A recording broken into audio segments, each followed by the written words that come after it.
સુરતના બારડોલી ખાતે cheque return કેસમાં નાસ્તા ફરતા આરોપીને પલસાણા પોલીસે ઝડપી લીધો હતો.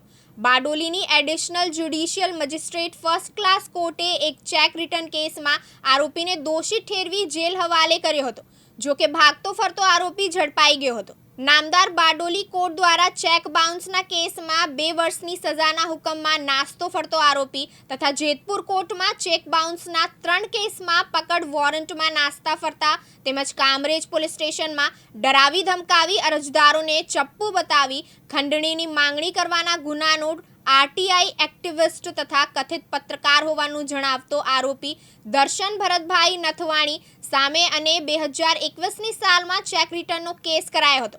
જેમાં બારડોલીના additional judicial magistrate first class Jayesh L પરમારની કોર્ટ દ્વારા દર્શન નથવાણીને 2 વર્ષની સાદી કેદની સજા અને ફરિયાદીને ચેકની રકમ ₹90,040 વળતર તરીકે ચૂકવવાનો આદેશ કર્યો હતો.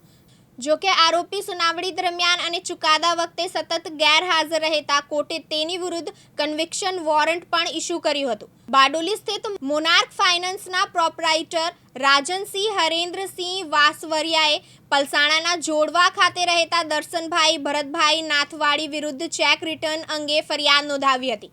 આરોપી દર્શનભાઈએ ફરિયાદી પાસેથી હીરો ડિલક્સ 2 વ્હીલર ખરીદવા માટે ₹40,000ની લોન લીધી હતી, પરંતુ લોનના હપ્તા નિયમિત ભરવામાં નિષ્ફળ ગયા હતા.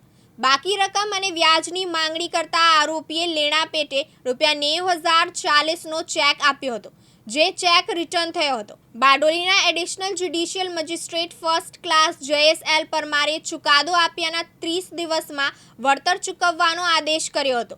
જો વળતર ન ચૂકવાય તો વધુ 7 દિવસની સાદી કેદ ભોગવવી પડશે તેમ પણ જણાવાયું હતું. છતાં બોગસ પત્રકાર બની ભાગતા ફરતા આરોપીને પલસાણા પોલીસ દ્વારા બાતમી આધારે જોડવાથી અટકાયત કરી લાવી હતી અને લાજપોર જેલ ખાતે મોકલી આપવામાં આવ્યો હતો.